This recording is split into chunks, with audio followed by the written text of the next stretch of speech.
Hello guys, welcome to national income question and answer mains writing session.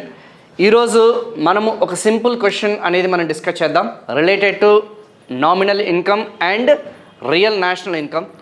నామమాత్రపు జాతీయ ఆదాయము మరియు వాస్తవిక జాతీయ ఆదాయం, దీని నిజ ఆర్ వాస్తవిక జాతీయ ఆదాయం అని చెప్పేసి మనం చెప్పడం జరుగుతుంది. ఆల్రెడీ మీరు డెప్త్ కాన్సెప్ట్స్లో గ్రూప్ 2కి సంబంధించిన డెప్త్ కాన్సెప్ట్స్లో ఈ యొక్క కాన్సెప్ట్ గురించి మీరు వినే ఉంటారు. బట్ స్టిల్ దానికి సంబంధించిన క్వశ్చన్ అనేది మీరు ఎలా రాయాలి, ఆన్సర్ రైటింగ్ అనేది ఎలా రాయాలి అనేది ఈ సెషన్లో మనం నేర్చుకోవడం జరుగుతుంది. సో ఎవరైతే ఆన్లైన్లో వింటున్నారో, రికార్డింగ్ సెషన్స్ ఎవరైతే వింటున్నారో, please try to answer this question.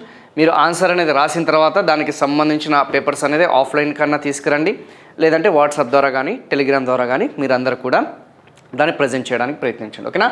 So explain the difference between nominal GDP and real GDP and how national income is calculated. So ఇక్కడ ఏమని అడిగాడు, ఈ యొక్క నిజ లేదా నామమాత్రపు జాతీయ ఆదాయాల మధ్య ఆ యొక్క తేడాలు ఏదైతే ఉందో ఆ తేడాలు అనేది వివరించండి అని చెప్పేసి అన్నాడు.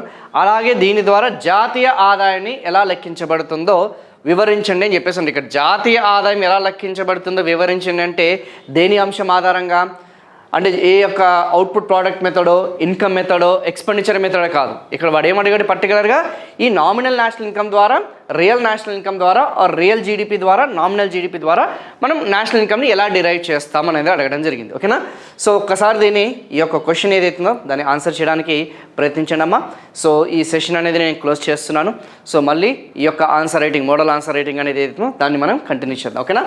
ఇక్కడితో ఈ సెషన్ క్లోజ్ చేస్తున్నాను. Thank you so much.